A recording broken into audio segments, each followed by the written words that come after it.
Action Film Autopsy. Oh, yeah. Oh, yeah. I love that opening. What is going on, everybody watching right now? That's right. Welcome back to another episode of Action Film Autopsy with my brother from another mother. That's right. Rick Myers. That's right. Author, Hall of Famer. That's right. You have to add the head shake, otherwise it's not legit. Welcome back, brother. Welcome. Nice to be back. Awesome to be here. I mean, it's just always a pleasure. I look forward to this every month, and we're going to have fun. We're going to have fun this episode. Yes. A lot of films, a lot of series. We're gonna have some fun. It's rolling down. Before we get started, we got a little clip I'm gonna play right now. Hey, y'all know author Hall of Famer, so y'all know what you need to do. You know what I'm saying? All right, Films of Fury. Go out and get the book. And They shouldn't have killed his dog. That's right, John Wick. Go out there and get that book. That's right. So make sure you get and go and see like you have to go and see Minions: Rise of Gru. Mm-hmm. You can find the episode of the Brandon Lee Autopsy on Reels channel. Go take a look at that. See if we got that right. That's right. Do that. Yes. So every time you hear Rick, I got to play this. Get the book! Get the book! Get the book! I just got my royalties for Films of Fury. You know, you guys are being awesome about this. The Phat Samurai bump, because I'm still getting royalties after the book came out in 2011. Wow. 10 years later, it's still playing on Freevee as part of Amazon Prime, the movie, and the book is still selling after 10 years. Thanks, guys. There you go, because it's awesome. All right, roll call. Jake Hall, what's going on? He's saying, what's going on, Rick Myers? Oh, shit. Lady Danish in the house. We got Champ in the house. What's going on? Dingo. Oh, shit. Heather Finkster. Oh, yeah. He says, bring it on. Yes. It's on, baby. It's on. And, we got Reese here. I lost him here. Hold on. We got, here we go. The Revenge of Kung Fu Santa. There you go. Just like Jedi, I don't do revenge. Return. There you go. Return. The Return of the Kung Fu Santa. That's right. What's going on, Todd? What is happening? Thanks for hanging out with us tonight, talking movies and all that stuff. And as is tradition for every single Action Film Autopsy episode, Rick, he's got that kung fu speed and energy. He always beats Samurai Guy to the punch. So a lot of this stuff Samurai Guy has not seen. Nope. But we can still talk about it. No punch involved. Okay. Punch. Okay. I'm beating you to the beer. Okay. There you go. There you go. So but we can go ahead and jump right into this. Let's start off with oh boy. We're at the fashion show again tonight. And I had a hard time choosing my first shirt of the evening. It was originally going to be my Phat Samurai shirt. Yes. Or it was going to be my new Wellgo USA shirt. But I realized this was the only shirt I had that was Netflix. Okay. This shirt was a gift from James Liu, who was the choreographer or the stunt arranger for the first season of Luke Cage on Netflix. Love James. The back. See if you got the back here. All right, let me blow it up again. Okay. I don't see anything. Okay. There you go. All right, there you go. Stunt team. I see it now. Nice. Sweet stunt team. Nice. So in any case, so this is my Netflix shirt because the first two movies or things we'll be talking about are from they are movies are from Netflix. Nice. You gotta love some James Liu. Netflix. Well, everything now. One of this is August. This is the August Action Film Autopsy, and August is the dog days of the cinema world. Okay. This is where lost leaders go to get dumped in August. Okay. And so you'll notice that a majority, I think it's a literal majority, you can keep count as we go along. A majority of these films are assassination films. Again, realm where 25% of the Earth's population are hit people. Right. And I've added to that now because I'm adding a lot of, definitions. Yes, you're right. James is an absolute legend. Thank you, James. As you can see, I still love the shirt. I got to get him on the show in the future, Oh, absolutely. Assassination, the land of collateral damage and badass holes. It's not just badasses anymore for me. It's badass holes. Right. Everybody's a bad asshole. Bad asshole, yeah. And it's the land of collateral damage. Not only right. The reason that 25% of the Earth's population is hit people is that they killed everybody else. Right. All these, you see all these movies and just people are getting slaughtered right and left. Let's make something else clear. I want to make clear on the outset. These are my opinions and Phat Samurai's opinions on how we feel about these movies. They're not your opinions. Right. Because I've been seeing these movies. I realize today I've been seeing these movies for 65 years. So my area of like and dislike is different than most of you guys watching.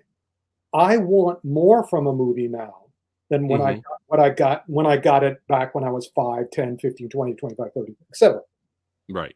So that's what I'm going to be talking about here. Not bad assholes. Before we get into it here, Severio wants me to give you my thoughts on the Gray Man because remember you wanted to know.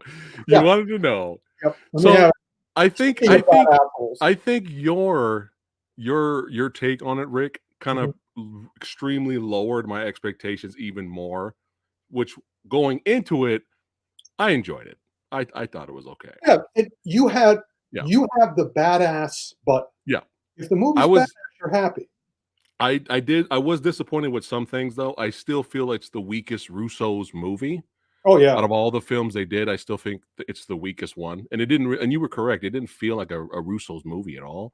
No. And I was disappointed with the end fight sequence between Evans and But overall, I thought it was an enjoyable movie. I thought it was fine. Well, we'll be getting into this in one of our last films for this. Yeah. In terms of the difference between if they hit the badass button for you, okay, you're fine. Badass is not enough for me. Right. Good ass is not enough for me anymore. Great ass is not enough for me.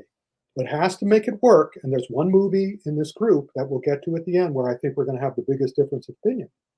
Is what if I've seen it, but now, which is Smart Ass. Smart Ass. Smart Ass. Okay. Smart Ass. Right. Okay. So let's start. No badass, but smart ass. Yeah. Well, no. Are we starting with Carter? Okay. Yeah. Okay. Carter. Yeah, that's a good one to start with. Carter is a Netflix film. It's by the guy who did The Villainous. So I believe a Korean director. Yes. And I've watched it twice. Okay. The first time I watched it, I just sort of went. I started watching and going, okay. I mean, he's doing the same thing he did with The Villainous, which was trying to do the old one-shot thing. Right. But as you know, if anybody else has seen Carter, within the first 15 minutes, they have dumped an enormous amount of crap and death on you. They've just dumped an enormous amount of crap and death, literally and figuratively. I mean, by the end of the first 15 minutes, dozens upon dozens of people have been slaughtered. And they have established that Carter is, unstoppable. I mean, I knew by the end of the first 15 minutes, especially the first major fight scene, it's a video game movie. It is 100% a video game movie. Physiology free. They're not really, they're one-dimensional characters. They come up with whatever plot they want to. It's a video game plot. It doesn't make any sense in terms of the real world. But as at first I just sort of said, okay, I give up. I don't feel anything for anybody. Okay. But the second time I said, I've got to go back and just see what he does to keep the balls in the air. Okay. Because the director's just trying to keep you watching because it's more, what is it? It's either almost 2 hours or more than 2 hours. Yeah, I think it's over. Just keeps going. Yeah. Every single time it gets to another plot point or another action scene, it gets more and more ludicrous. And but it's a Netflix film. It's assassination. It's collateral damage. It's badass holery. Hmm. As such, he does a pretty good job of keeping. Does anybody ever see back on the old variety shows? They would have a juggler whose job it was to put plates on top of sticks and keep them spinning. The whole idea of the act is to keep the plates spinning, Right. not fall off the stick. Hmm. This movie is. Hmm. I mean, and the ending especially is kind of like you could tell that the director loved what he was doing and enjoyed keeping the spinning plates on the sticks. But at the end of the movie, if it was another movie, if it was a more derisive type of movie, I would think he was giving the audience the finger, because at the last moment something happens where it just sort of goes, everything that just happened for the last 2 hours doesn't matter. Yeah. Irrelevant. I think he's just sort of like going, okay, I'm putting the plate back up. I'm putting the plate back up. Yeah. So it's not terrible, but it's not great. Hmm. I didn't dislike it, but I didn't like it either. Right. It was like watching a 2-hour version of Keeping the Plate in the Air. And the great thing about the Plate in the Air act is that it's very hard to look away from it. Because sort of go, well, I'm gonna go and have a sandwich, or I'm gonna go to the bathroom. Wait a minute, the plate might fall. The plate might fall while I'm not looking. And if I miss the plate falling, what was the whole point of staying here? So, as such, it was cunning and interesting, but it was it didn't affect me in any way. But it was interesting. Okay. Yeah, I'm on the same page with you, Rick. I gave it a C for average. I didn't love it. And I could have gave it I could have gave it a lower rating. Yeah. But there was so much craziness happening towards the end that the movie was slowly turning into a good bad movie. Yeah. And I was getting entertainment for that. But everything kind of dipped for me on that one. But Carter, I would have to say, Carter is definitely one of my best movie reviews I think I've ever done. I'm very proud of doing that one because I did a lot of research and stuff like that. But every time, Rick, I was really trying to be on the edge of my seat and give the stuntmen props for what they were doing. The horrible CGI green screen and everything was just ruining. Like it kept taking me out of the movie. And I'm like, God damn it. I'm trying to enjoy your movie, director. But that filming style, I'm done with it. I don't want to see him do another action film. Yeah, you can't call it a movie. You're tired of the guy's video game. It's like watching somebody play a video game. It is, especially at the end. And you get bored. If you're playing it, you're involved. But if you're watching it, it's kind of like, oh, whatever. Yeah. But it's interesting because that's Netflix, and the next movie we're doing is a Netflix, and it again shows you what can happen. I like this next movie because it wasn't Carter. Right. It was better than Carter. Right. By And default, it's like, oh, okay, it's good. I feel good about it. Also has a sense of humor. The next one. Do you have a little There we go. They should. All right. Okay. Snoop doesn't star in it, everybody, but he's in it. And he's a pleasure. He's a pleasure, Snoop. That was really him doing that spinning roundhouse kick at the end of the movie, by the way. That was really him that did that. Oh, I believe it. If he did a spinning back kick, it would be in slow motion. I would, yeah. In real life, he only does stuff in slow motion. All right. Thoughts on Day Shift, Rick? What do you think? Again, the fighting was good. Yeah. I wanted to dislike the fighting because the plot line was what it was. It was about a bunch of vampire hunters. Again, assassination. Not really assassination. They're vampire hunters. Mm-hmm. But they establish immediately that knives and guns. When I started watching it, I put a review up on my Facebook, getting annoyed that they were using guns and knives. But then as I kept watching, I realized, no, they were actually trying to do what you're supposed to do with vampires. Cut off their heads or put a stake in their hearts. Mhm. And that's what they kept trying to do. And of course, Scott Adkins is in it. That's him on the left there. He has the best. That's the best scene in the movie. Oh, it is. It's It like is definitely. all I wanted was Arma de Honest to show up out of No Time to Die. That's the same kind of sequence. She had the best sequence in No Time to Die. No Yeah. Time had the best sequence in this movie. Yeah. But it was a satisfying. It started fairly seriously, and I cared about the characters. But by the end of it, it was clear that, again, our heroes were going to be fine. And so it lost its the emotional connection. But it was still fun. Yeah. It was still enjoyable, especially after Carter. Yeah. Yes. So I agree. I can recommend that one. If just for the fighting alone, just fast forward to the fight. Yeah. There you go. Definitely. Yeah. And everyone's pretty much in agreement that one of the biggest pet peeves was that the Nazarian brothers didn't return for the finale. And I agree with that. That was a little bit of a downer. Just like Anna de Armas in No Time to Die. She Right. was supposed to come back too. Yeah. But nope. So hopefully they'll get their own movie, and hopefully she'll get her own movie. Oh, that'd be awesome. Yeah, All right. They were worth a whole series of movies. Is And it now time for a shirt? Is it time for a change?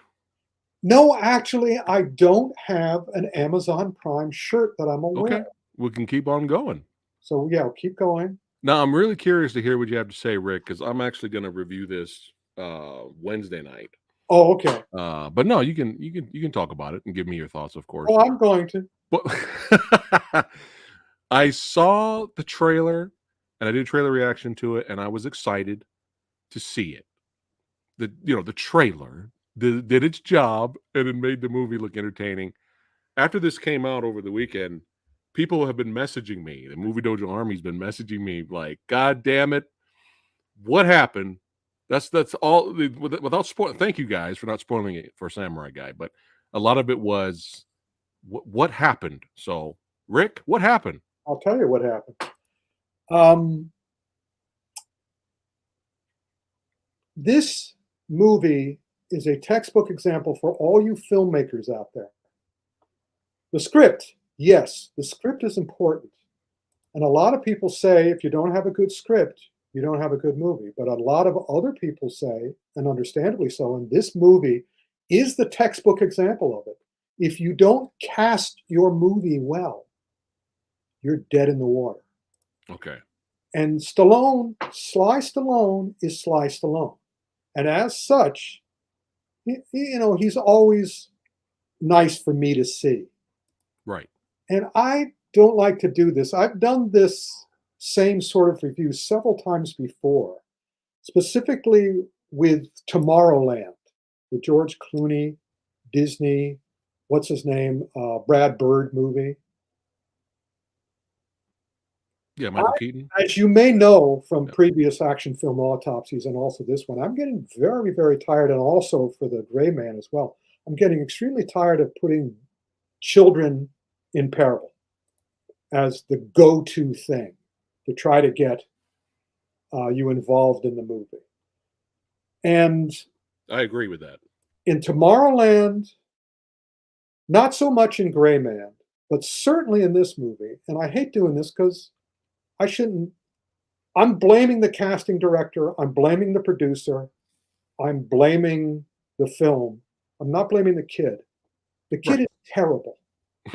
The part is terrible. It's a painfully annoying child. He should not be in this movie. It's just like Tomorrowland. They were trying to. They created a character and then they cast them as a white bread Caucasian. And that's the last person who should be playing this role. It's like, what is this kid doing in this movie? Why is he here? And it may not be his fault, because basically all his dialogue is, let me go And what's the other thing he keeps saying over? No, no, let me go. No, stop it. No. It's just like he kills every scene he's in. It's probably not his fault. He should not have been in this movie. And the whole thing leads up to Stallone telling you the moral of the movie at the end of the movie. And I said, that's what this was all for? That's your moral? That's what you build up to?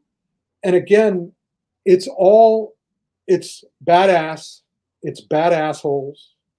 Okay. No smart ass at all. No good ass, no great ass. It's just punching, sledgehammering, punching, sledgehammering. No, stop it. Let me go. The whole movie is that. And it also goes on for, I think, almost 2 hours. You know, it's funny you bring this up about this actor because, again, it may not be his fault, just bad casting, but his character in the Umbrella Academy, we hate. We can't stand it. He's extremely annoying in Umbrella Academy. So it's kind of like, is it the kid actor or is it just the bad roles? I'm certainly not going to say it's his fault. No, it's most likely the role. At the same time, it was awful. Yeah. It was just like, because, you know, I could get through the plate spinning of Carter, but Samaritan is like, stop, would you please, something happen that's good. Why must everything? Oh, yeah. You see, again, my favorite thing, because, of course, I wrote the Incredible Hulk novel, so I'm a big lover of the Incredible Hulk, and I learned the phrase, oh, he's a thrower, from the Incredible Hulk television show. The Incredible Hulk, and we'll be getting to She-Hulk in a bit, but the Incredible Hulk television show with Lou Ferrigno, so they couldn't get too violent and too bloody on the TV show. So he wasn't a puncher, he wasn't a breaker, he wasn't a crusher, he was a thrower. Yeah. And the Samaritan is a thrower. That's all he does. Oh, yay. Throws people. And it's like, you just, well, and also I understand Samaritan is self-defeating. The character is self-defeating. He's self-hating. He's self-loathing. He's self-destructive. So it makes sense that he would be a thrower because he doesn't want to effectively stop a fight. We'll get more into this in an upcoming film. He just wants to be an asshole.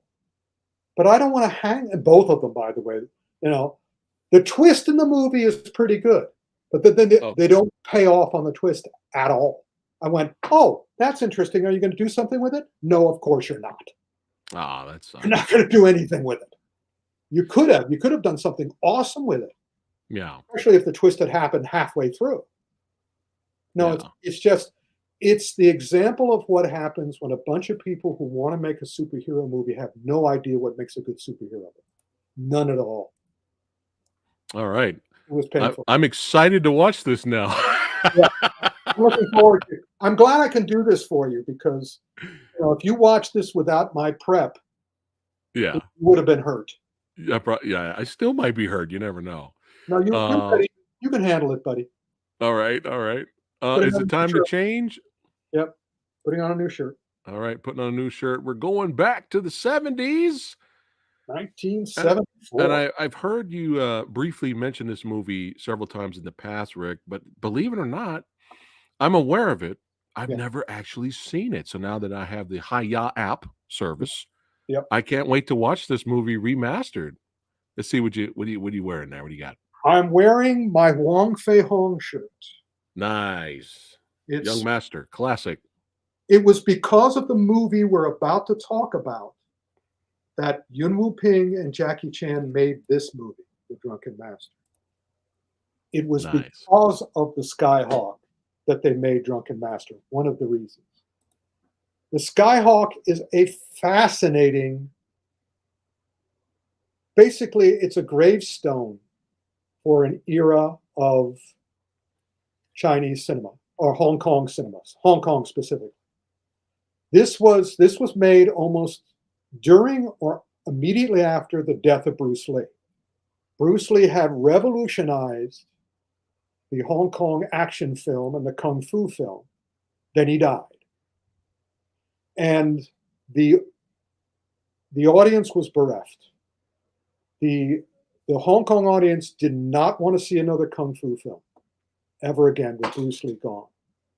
So Golden Harvest brought Kwon Ta King, the guy who starred in like 80, at that time, 80 Wong Fei Hong movies, starting from the very beginning of Hong Kong action cinema back in the 50s or 40s. That's insane. They brought him back. Wow. They got Sammo to, be the choreographer. But this was this was also after Bruce alienated Sammo. Did I ever tell you the story that Sammo told? Yes, you did. Yeah. Yes. That was a audience, trip. I'll do a quick one to the audience. Sure. Bruce brought Sammo back to fight him in the opening sequence of Enter the Dragon. And Sammo came back from Thailand, where he may have been starting pre-production on this movie, who knows, and did the opening fight scene. Then Bruce brought Sammo back to the airport to go back to the film set in Thailand and handed him basically $25. And Sammo was so pissed off by that.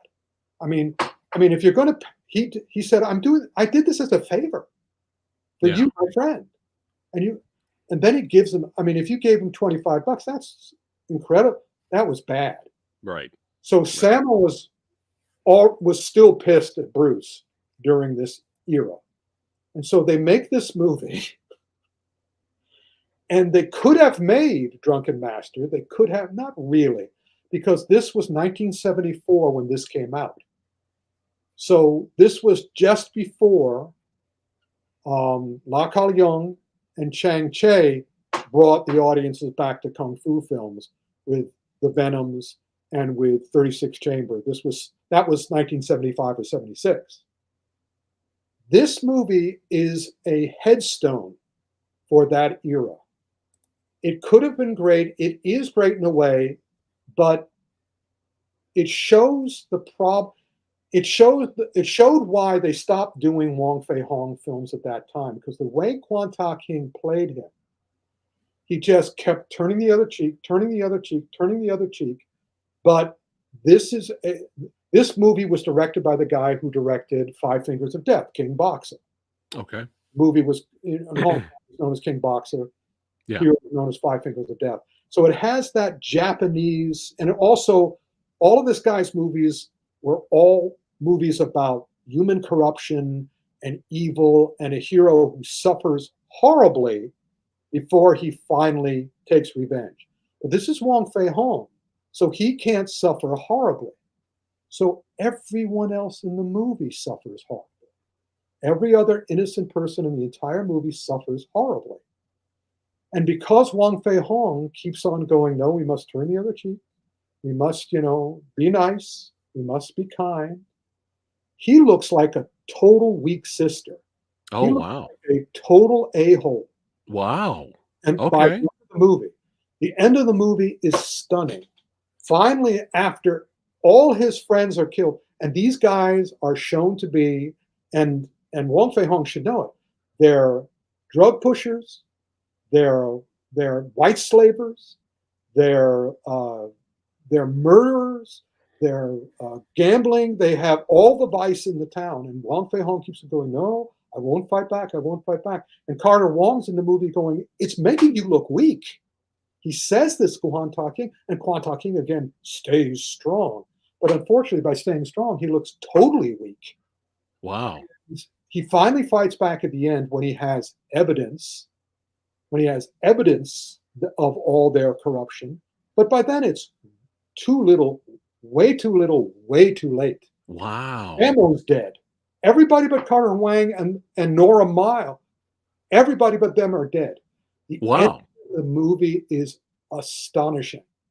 In that, at the end of the movie, everybody except Carter Wong, Wong Fei Hong, and Nora Mao, Yeah. they're the only ones left alive, those three. And they're walking to the edge of town, and and again, too little, too late. Wong Fei Hong turns to the girl and says, "Well, I'm sorry your father was murdered." He doesn't say, probably because of my inactivity, my unwillingness to fight and stop it. But I'll be your father now. And Nora Ma sort of goes, "No, thanks. Oh, really? I'll stay here. I mean, she does it really cool. Yeah, yeah, Says, yeah. I'll stay here to be near my father's grave." Okay. And then Wong Fei Hong walks away, and she's just standing there looking at him. And Carter Wong's next to him. Carter Wong wants to hang out with Nora, but he has to hang with Wong Fei Hong. And Wong Fei Hong, at the he's in the distance. He's in the distance. He turns around and he waves at Nora, and Nora's back is to us, the audience, and he's looking at, and Wong Fei Hong sort of gives the look like, sir, he's not admitting any fault or anything. I could be your father, but okay, you choose not to be. And you see her arm come up, and you can tell that, she's dead on arrival. And she just Did she do that? Like, close like that? She did a waving version of it, and then Okay. camera holds on her. And she turns around and walks toward the camera and us. And you can see she's like, that miserable fucker. And at that moment, it was over for Wong Fei Hong. Wow. No doubt. And that's why 4 years later, no, 5 years later, let's see, 1974 to 19. Wait, that's how the movie ended. That's how the movie ended. Oh, God. Oh, wow. That Wong Fei Hong is dead. Long live Wong Fei Hong. So when Wow. Yuen Wu-ping and Jackie Chan, said, what are we going to do to follow up Snake and the Eagle's Shadow? Well, let's bring back Wong Fei Hong, but let's bring him back right. Let's bring him back as a guy who is not going to let this crap go down. So that's why I'm wearing my Nice. Hong shirt, my Jackie Chan one.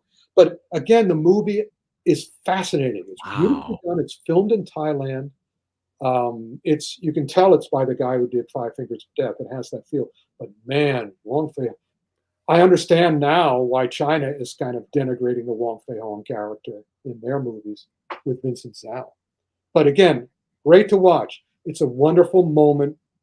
It was a bad moment, but a wonderful moment of Hong Kong history. Wow. Wow. So now that's fascinating. I'm still gonna watch it. Yeah, I watched. Everybody should watch it. It's worth watching, and it's short. Yeah. It's less than 90 minutes long. Oh my goodness! And it has Wong. It has Wong In-sik in it as the kicker. It's got good shit. Nice. But Wong Fei Hong looks like an asshole. Wow. Yeah. I don't think I've ever seen that where Wong Fei Hong looks like a punk. Oh, he just totally. Wow. The last three that mainland China made with Vincent Zhao was Wong Fei Hong. Yeah. They look like a jerk too. Oh, great! I think I own those movies on Blu-ray. I just haven't watched them yet. Oh, no! You mean the Blu-rays of 4 and 5? No. Like the other ones. Oh, the other ones, yeah, whatever it's called. Yeah. 4 and 5. I like Vincent. Yeah, but that was Choi Hart before. Right. So now, you might wonder what I'm going to wear for our next title. All right. I have many, many, many dragon shirts. Yes. But I chose not to wear any of my dragon shirts. Okay. I'm going to wear the thing that makes this next thing we're going to talk about so special and so good. Oh, wow. And that I enjoyed so much. Okay. Oh, I have to put this on over my head. This, I'm about to put on something from 1985. Ooh. I still have this. All right. Let me see if I can put, that's the front. Okay, here we go. Well, tell the audience, not yet, don't show me yet. Okay, not yet. Tell the audience what we're going to be reviewing now. It's the show that everyone's that's been watching this channel for a long time knows that Samurai Guy's been waiting for this all year. Yep. There we go. Game of Thrones, House of the Dragon. Yes. Which I've actually heard good things. Well, you're about to hear more good things. Okay. And that's why I'm wearing this. That's why I'm wearing this jacket. Let's see it. This jacket is my crew jacket. I was on staff for, I think, 9 months. Again, I'll have to turn around. You'll have to look at the back. Can you see it? Can you see it? Yeah. Twilight Zone representing. There you go. This is my crew jacket for the 1985 CBS reboot of The Twilight Zone. Oh. And the reason that I'm wearing this instead of dragon shirts or sweaters is that another person who was on the crew, who I worked alongside, not alongside, I was in a completely different office. He was in the writer's room, was George R.R. Martin. Oh, That was the first time I met George. okay. So he worked as a writer, I worked as a consultant. And what makes House of the Dragon superior to the last season of Game of Thrones Okay. is specifically George R.R. Martin. You'll notice on the credits, everybody who likes it, how many times George's name comes up. He's an executive producer. He's, he is controlling this. And, Okay, really? Okay. and the reason that Game of Thrones failed is they ran out of his writing. And they started coming up with their own plot lines. And of course, those just were awful. Right. This has got George's hand in every moment. And George is a great writer, a great guy, smart guy, great storyteller. And as such, I watched the first season and the last episode of Game of Thrones. And I watched the first episode of this, and I sort of went, well, it's a lot like the first episode of Game of Thrones, but there was something more. It just was done so well. It moved along. It had an understanding of what it was doing. And then I saw the credits, and I saw George's name, and I went, yeah, I'm going to keep watching this. And I watched the second episode yesterday. Okay. And I was like, and also, where else can I see Doctor Who naked and having sex? Naked and having butt sex. Doctor Who having butt sex. So it's like, it works great. I'm very, very pleased with this show. And I was excited that I'm finally seeing a show that knows what it's doing. Yes. Okay. That even though I could predict what was going to happen, it still happened so effectively. It's the anti-Samaritan. Uh-huh. And everybody's beautifully cast. Yeah. And okay. So yeah, I strongly recommend it. I'm not going to be able to, the action in the first episode was good, but it was Game of Thrones action. It's not the dragon action. It was the fighting action on the field. But Okay. next episode is a war sequence. So I'm going to be very interested to see, because All right. you remember from the last season of Game of Thrones, it was unintelligible. You couldn't tell Right. what the F was going on in the sixth Yeah. of Game of Thrones. So I'm really looking forward to next week's episode. And we'll talk Nice. about it in the September action film autopsy. All right. Keep me in the loop, Rick. Keep me in the loop for sure. You watch it. Now, next shirt. Oh, I haven't All right. worn this for decades.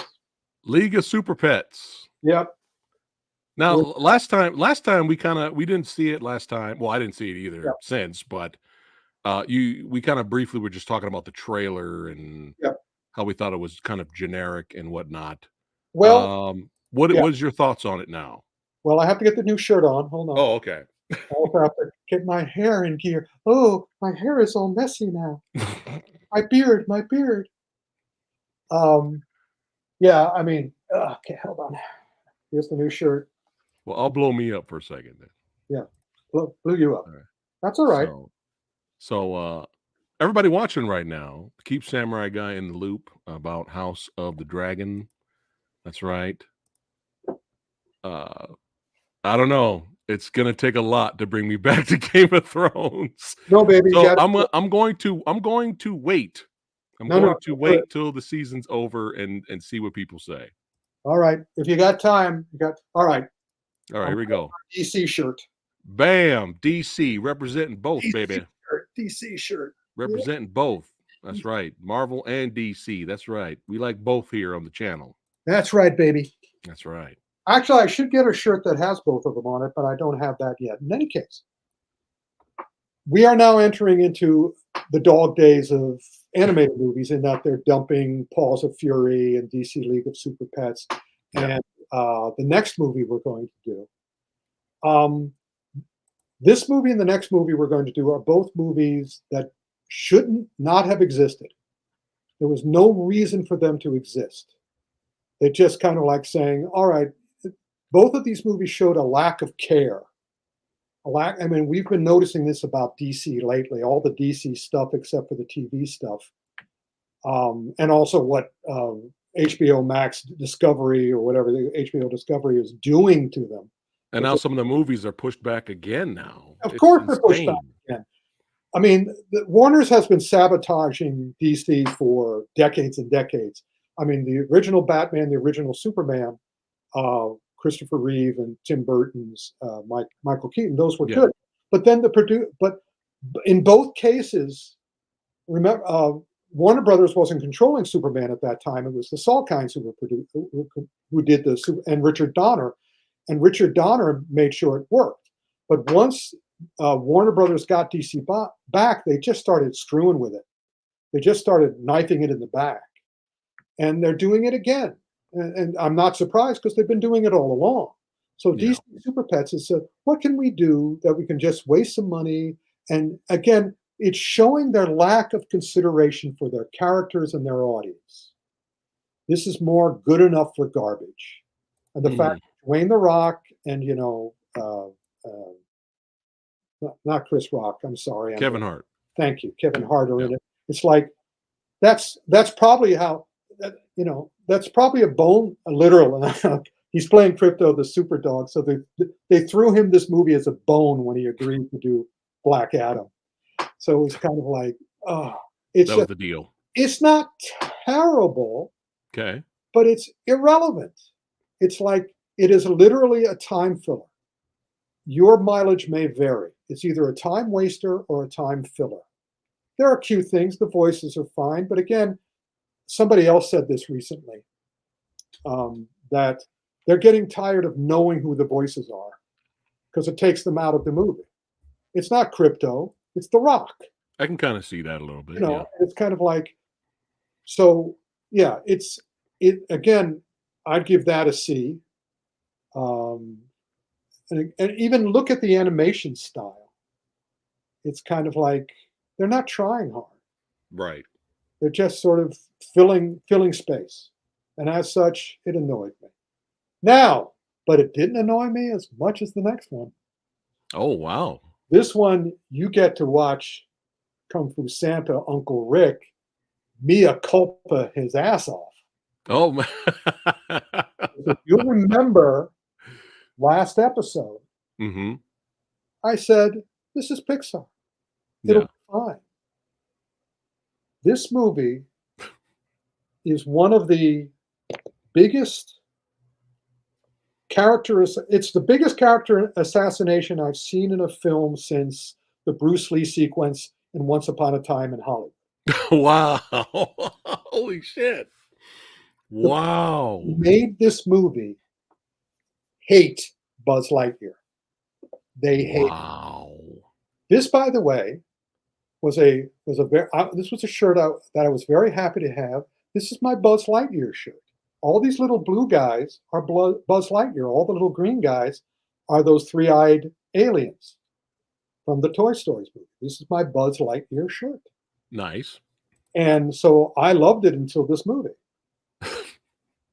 This is so wrong. This is a movie that they killed. First of all, it did need to exist. Of course, it did not need to exist. But they could have had a lot of fun with it. It starts by saying that this is not a movie about the real Buzz Lightyear. This was a movie made for kids and families that Andy, the character who had all the toys from the Toy Story movie, saw. Right. That thrilled him about Buzz Lightyear. So this is the movie he saw that made him go out and get the Buzz Lightyear toy. So I said, okay, they put that little card up before the movie starts telling you this. And I'm saying, oh, great. Then we're about to see a kick-ass, super enjoyable space opera movie with the awesome, and you'll see where the toy of Buzz Lightyear came from based on this movie character, just like all the toys of Luke Skywalker came from and Han Solo came from. And then they trot out one of the most unexciting, uninvolving, stupid, sad plot lines ever. I mean, it's a dull movie concept. And also Buzz Lightyear is unlikable. Really? Yeah, the word for this movie and for Buzz Lightyear is stolid. He's stupid. He doesn't learn anything. And everybody around him is, not everybody, his team are also stupid. They're also selfish. They also have no concept that they're actual characters in a real world. They're movie characters who know they won't get hurt or killed, and that's the way they respond to everything. There's no urgency at all. And I'm guessing that they got Chris Evans to do the voice and didn't let, Tool Time, Tim Allen do it, because I'm assuming that they didn't like Tim Allen's politics. And Tim Allen, from what I've heard, is a MAGA guy, whatever. So that's why I guess they decided to change it. Well, maybe in a good way, it was probably good he didn't voice this, because it'd be a waste, wouldn't it? They should have been smart enough to know that he would have been professional. He would have done his job, which he did very well in the Toy Story movie. And he was hurt by them recasting. And Chris Evans, if Chris Evans had been lively, if he had honored Tim Allen in his performance, but no, this is a terrible, awful, dead on arrival, mean-spirited character assassination of a movie that also gives me the middle finger as an audience member, as somebody who likes Buzz Lightyear. I mean, I'm flabbergasted by how bad this movie is. Wow. And that does that, and if you think I'm wrong, the main twist, get ready for the twist, everybody. Okay. They tell you who Zurg is. Zurg, the villain who Buzz Lightyear's villain. Yeah, the guy in the back there with the green. Yeah. Can you guess who Zurg is? No. Who's Zurg? It's Buzz Lightyear. What? The movie hinges on time streams, because the whole plot of the movie is not a big space adventure. It's because of a stupid mistake Buzz Lightyear makes. His crew from his spaceship are marooned on a planet. Yeah. Trying to go through a timeline to get them back to Earth so they could leave this planet. And he keeps failing. He keeps failing over and over and over and over again. And so the big twist at the end is that one of the Buzz Lightyears from one of those failures becomes Zurg and gets a whole bunch of robots to help him accomplish what Buzz Lightyear wants to do, because he's also Buzz Lightyear. So there you go. But no, see, the problem here is he's not evil. He's not an evil Buzz Lightyear. He's just an older Buzz Lightyear who's been trying to do it for 50 years longer than the Buzz Lightyear that they're concentrating on. But Buzz, and he says, I've got it figured out. We can do it. Let's go. And Buzz Lightyear goes, well, I don't want to leave my stupid crew behind. And he goes, well, we're going to be leaving that timeline. Well, are they going to be destroyed? I don't know. Well, I don't want to do it then. What? Wow. I don't want to do it. Not only do I don't want to do it, but I will kill you if you try to do it. And that's what happens at the climax of this film. He kills himself. Oh, God. Are you telling me that these filmmakers don't hate Buzz Lightyear? They have him kill himself. They have Buzz Lightyear kill Buzz Lightyear. And then at the end, they ruin Toy Story, because if Andy knows that Zurg is also Buzz Lightyear. He knows that when he plays with Buzz Lightyear fighting Zurg, he's repeating Buzz Lightyear killing Buzz Lightyear and defeating Buzz Lightyear. That's true. And also the way Woody and the toy Buzz Lightyear act in the Toy Story movies don't take that into account either. At no point does Buzz Lightyear go, oh, yeah, that's me as an older guy. So no, let's not fight him. But no, he's pretending that he's a villain from outer space. And it's like, and again, he wasn't a villain. He was a guy who wanted to accomplish the mission. I mean, it's just like, by any means necessary, the character. That's basically what he is.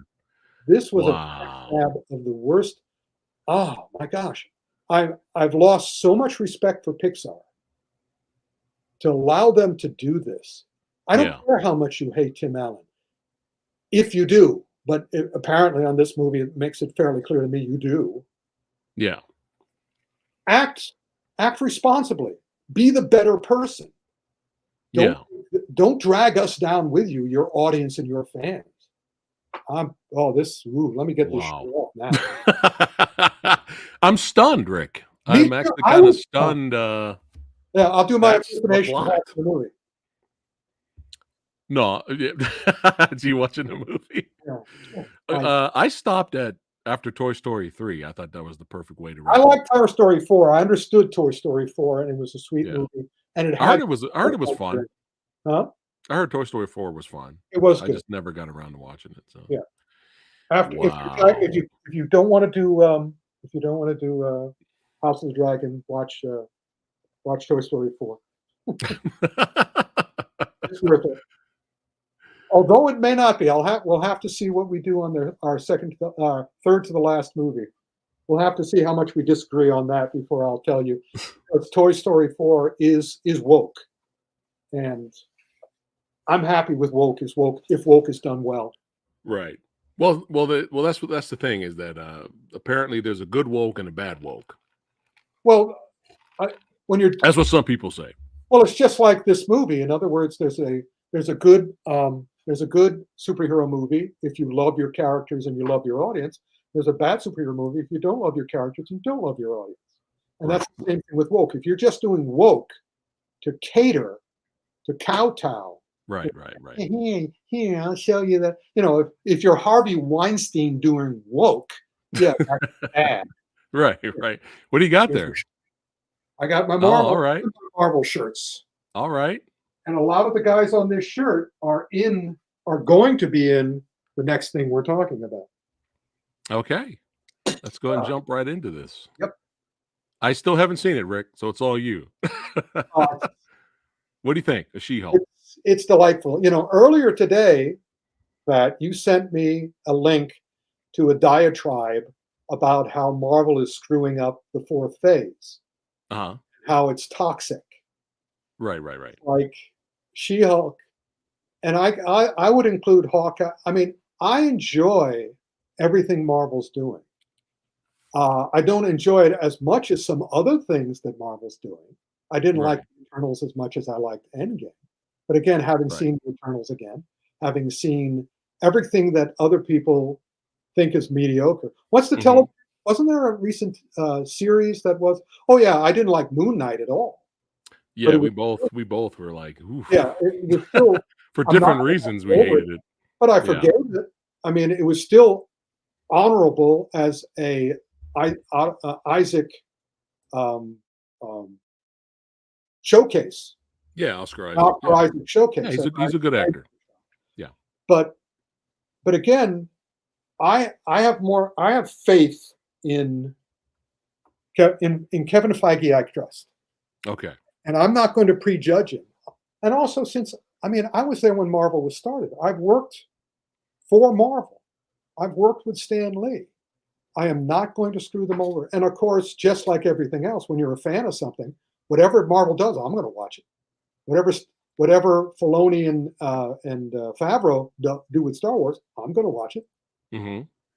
And so far, exactly. Very good, Bobo. Decent laughs, fun action, She-Hulk.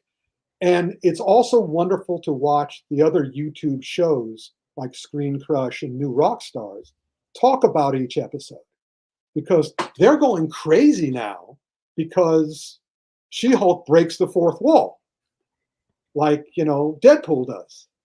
And they're saying, this is going to connect to everything. Nothing's an accident. That's another thing I love about Marvel. Nothing's an accident. Like it or not, they're doing it on purpose. They know what they're doing. I have seen the face of Feige.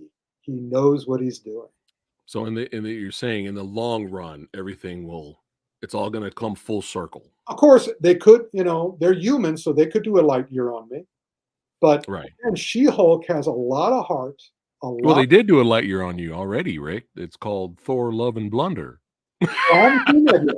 I haven't seen that yet. What? You haven't seen it yet? I haven't gone to the theater. I'm going to see it when it comes on Disney Plus Day. Okay. I won't say anything. I'm prepared for it. I already know 3 movies in one. Okay. I also know that they're just having they're letting Taika do their thing. That's another thing. That it's kind of like he wants to keep Taika. So he goes, here, do this. Do whatever you want. Right. Yeah, he did. So. And Sam Raimi, do whatever you want. Because we've got other fish to fry.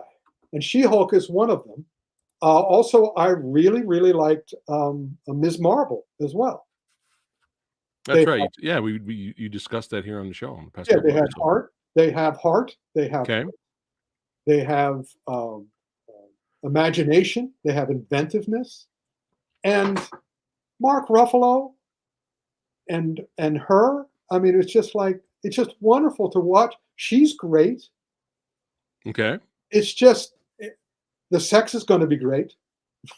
They're already sort of hinting. I mean, every single one of these things, it's refreshing, especially in comparison to everything else.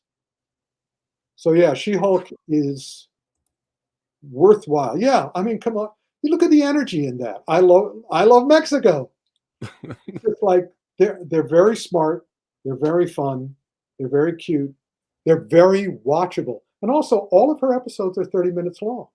They're not padded, and there's fun stuff. They're all having fun. Is it still going to be 6 episodes? Yep. Okay. Well, I mean, I heard maybe it might be. My thinking of them is 9. No, I think the Star Wars stuff is 9. Well, you can look at it. Okay. So thumbs up so far. You like the show? Absolutely. We'll tell you in the September action film Autopsy how it turns out. Okay. Now. You guys change it again? No, I don't think I have. I don't have any Native American clothing. I have one jacket, but I didn't bring the jacket down. It's too hot for me to bring the jacket. So let's do it. Yeah, let's keep going. I think there's going to be a throwdown here. There's not going to be a throwdown because I have moved on, Rick. I have moved on because our review flipped everybody out. Everybody freaked the fuck out.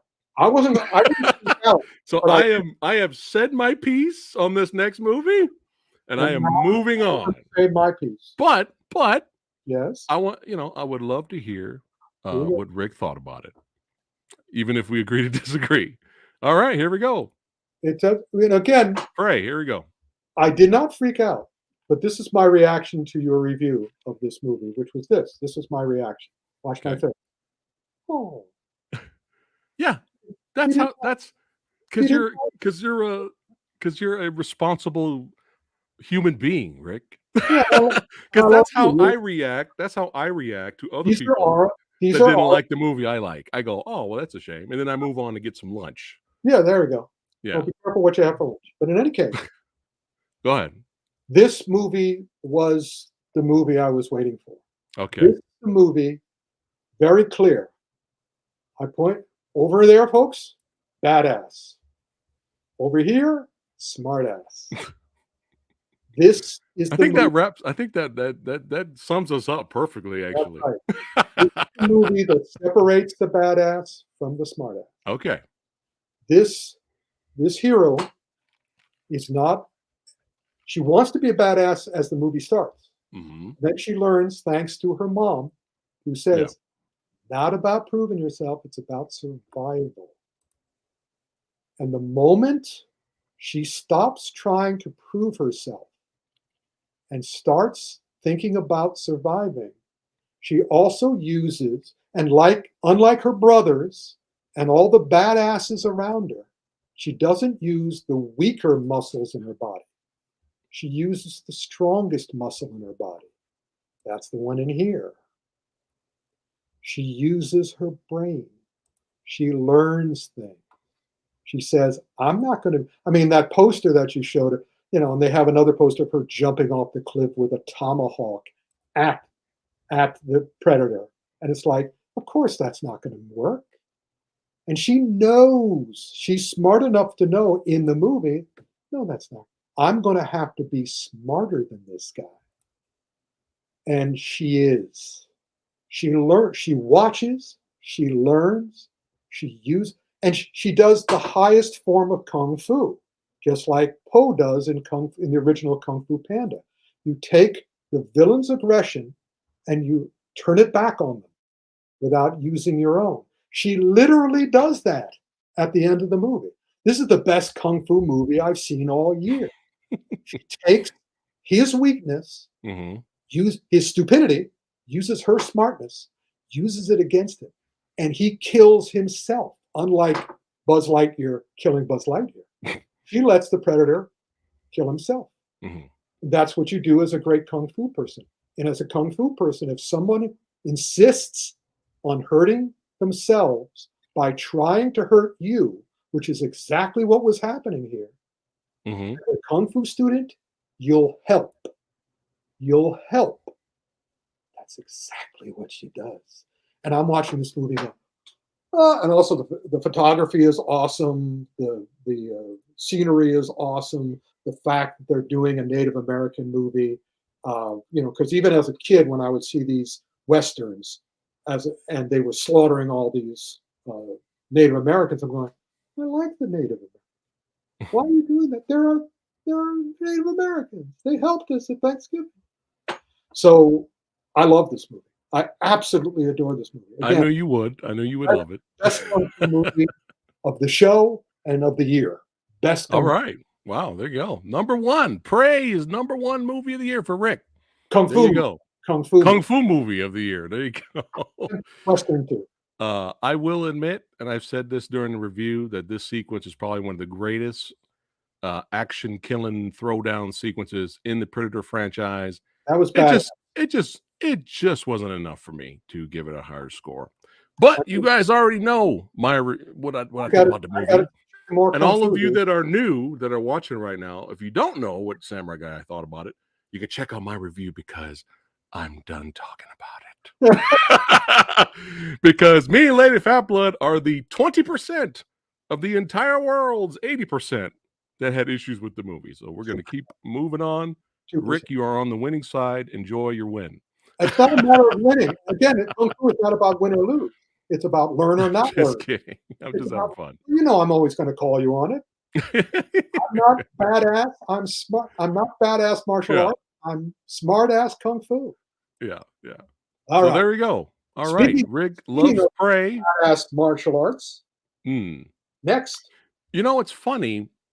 There's been a lot of movies this year, and I forgot to mention this in my Carter review, that Samurai Guy should absolutely love and adore. And it's just been failing me. Carter had I forgot to mention this in my Carter review. It had everything Samurai Guy likes. Martial arts, gore, big body count, car chases, zombies, everything. And I just hated the way all the action was filmed. It ruined it for me. Yep. And Prey, you guys already know my issues with Prey. But Bullet Train was also another one of them. Now, I totally understand why people like the film. I've had people let me know, they broke it down for me, and I'm glad they enjoyed themselves. I think it's fucking cool because people in the theater were having a lot of fun with it. And I like parts of this movie. I enjoyed parts of it. But my expectations were a little bit too high, especially since David Leitch is, directing this. I kind of was like, every single fight scene up until the finale was fine, but that was it. Like I was like, that's fine. I was kind of disappointed, and I was waiting for them to pull the trigger and just go insane for the finale. And the finale was the best part of the movie, but it was just, I thought it was kind of a waste, especially when you have, you know, these three guys in here. And I know, Rick, you know, you're not as big of a fan of Warrior as I am, but I still thought Andrew Koji was wasted. I'm getting very concerned about his American movies. Before this was Snake Eyes, and you know, I mean, in his benefit, he's in a big budget film with the John Wick director, and he's with a whole bunch of big Hollywood movie stars. So this movie may push him to something cooler. I just, you know, when you focus 30 minutes on Bad Bunny, and you give Bad Bunny a longer action sequence than Andrew fucking Koji, you kind of lose points. Oh yeah. And Koji and Henry Sonata were in a different movie in this film. they're in a more interesting movie. But yeah, go ahead. You can tell from the box office. Oh, it didn't do well? No. Oh. And it was the same thing with everything we've been talking about. All the box office has been soft. People are getting, you know, you heard the old Aesop's fable, killing the goose that lays the golden egg. Yeah. It's kind of like, and also other cliches, going back to the well too often, beating a dead horse, all sorts of cliches. Well, they're cliches for a reason, because they're true. And it's kind of like, I mean, I was already done with, as you know, with John Wick, the latest John Wick. He falls off a 10-story building, bounces off of a steel fire escape, hits face first on concrete, and he lives. And it's like, tired. I mean, how many times can you do that? And so Bullet Train, again, all these video game, people don't care. Everybody acts like they're in a movie, that they're movie characters. They're not real people. It's like, and also, I'm a big fan of Sonny Chiba's Bullet Train movie. I still need to see that. Awesome movie. I mean, that makes a great bookend to this. If you guys can go look on YouTube or wherever, just look up the Bullet Train with Sonny Chiba. That's a hyper-realistic disaster movie set on a bullet train, on Japanese bullet train. Do you know if that inspired Speed? Because that's a very similar plot. I'm not sure it is, but I wouldn't be surprised if it did. Okay. But you know, that's a great counter edge, because one is totally serious. One where lives are at stake and the hero can be hurt. And the other one is just like, la-di-da-di-da-di-da-di-da. We're doing it because it's fun and they gave us money. And all these guys want to have fun and we can just kind of hang around in Japan. Yay. So, and also it's not terrible. No. It's just kind of like, I am done with this. But it's, of course, and it's not as bad as everything we've been talking. There's not a lot of collateral. There's not an enormous amount of collateral damage. Mm-hmm. There's slaughters of everybody within eyeshot. But it's still not great. And the box office, one thing I learned when I started writing books about movies is that the audience is rarely wrong. I always go to movies, when I was a kid, I always went to movies that made over $100 million because I knew there was a reason for it. Right. And now, when a movie doesn't do well, there's also a reason for it. The audience doesn't need movies anymore. They can stay home like I do and do whatever they want. To see stuff. Yeah. Which brings us to our last movie. Yeah, so far for the episode, the movies that we talked about tonight that everyone's completely, utterly stunned that Samurai Guy had issues with. It was Carter. It was Prey. They couldn't believe it. They lost their shit. Yeah. It's just an opinion, guys. It's just an opinion. Relax. And Bullet Train. And there may have been more, actually. I think I did 4 there. There may have been more. But you all know that you've been watching the channel for a while that I absolutely loved this film. This really, really surprised me. Well, again, I maintain, because it has the human touch. You know, everything they're doing real. I mean, they didn't do the upside down planes real. But in order to film the upside down planes, they still had to get an actual planes and fly. Right. Then they just optically put it that way. Yeah. But other than that, this movie is real. Yes. They're real human beings do real things. They could get hurt. They could be throwing up in the cockpit. I bet. I mean, I'd love to see the making of this, and they have a sizzle reel of every time one of the actors threw up. Oh, wow. And also, they treated all the characters with respect. I mean, that the scene with Val Kilmer Yes. choked me up, Yep. Yeah. and it was like, and there's so much love characters have for themselves and each other, and there's so much real stuff going on. It's not computer, and it's just even with movies, even though they're taking film of them, it comes through the film somehow. I mean, it happens if you ever go to the theater and there's a direct connection. The energy is a direct connection between you and the audience. But even in a movie, there's still an energy. There's still an energy that comes off that screen.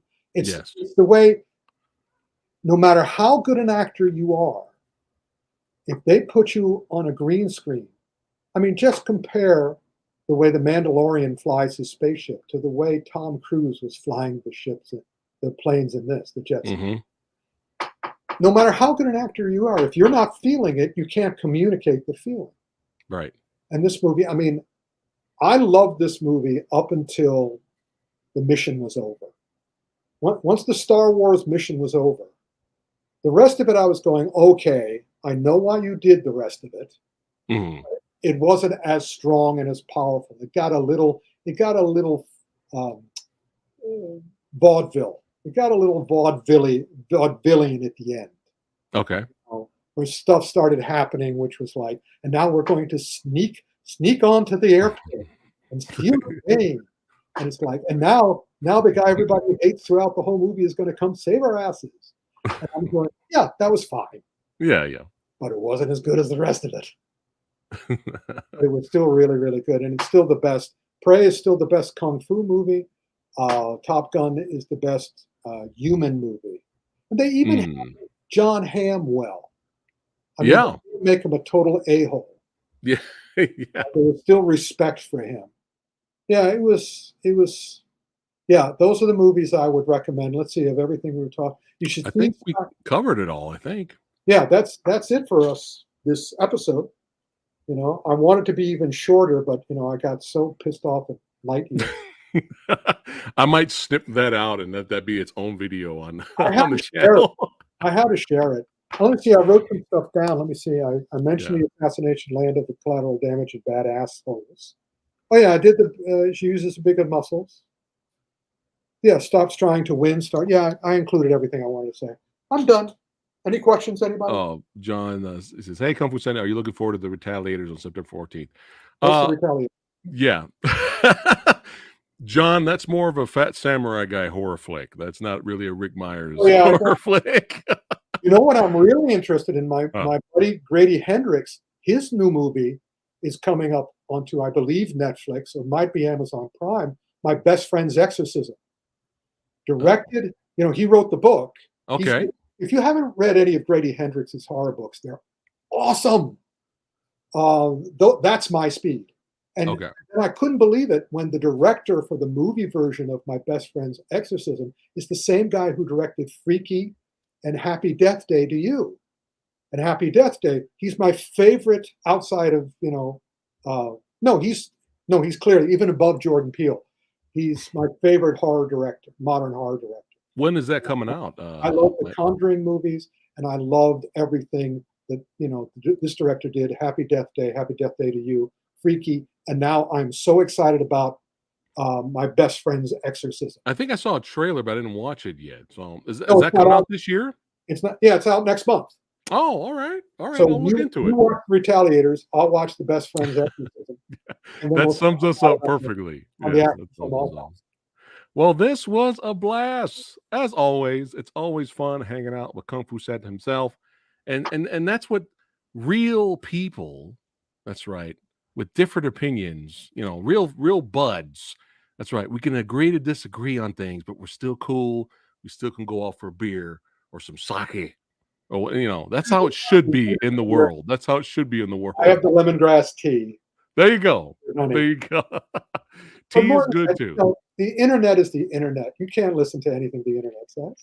There's always going to be haters. Oh no, that's why I said my piece on Prey and I'm moving on. I'm good. But yeah, thanks all you for watching. And don't forget, Wednesday night, probably around 7 p.m. Pacific, Samurai Guy is going to take his crack at Samaritan. And thankfully for today, Rick has lowered my expectations even more. So we'll see. Go. No, let me go. No. I haven't even seen the movie yet, Rick, and I'm already annoyed. I'm Wait till already annoyed by the kid. the moral of the story is just like, Oh man, well, it sucks. I'll be there for Sly, but we'll see. We'll see how it works out. But yeah, always a blast hanging out with Rick. That's right. Thank you, sir. You're a legend. That's right. Thank you. And we will see you guys. I'll see you guys Wednesday. That's right. And not sure about the other days this week. We'll see what happens. It comes, it goes. You guys will be notified you'll be in the loop of what other awesome content's coming out this week. But thanks again for watching. Don't forget to follow Rick in the description box below. And don't forget, hold on, I got to do one more time. And don't forget. Get the book! Get the book! Get the book! See you guys on the next ready? one. Here we go. 1, 2, 3. Peace out. Take care, guys.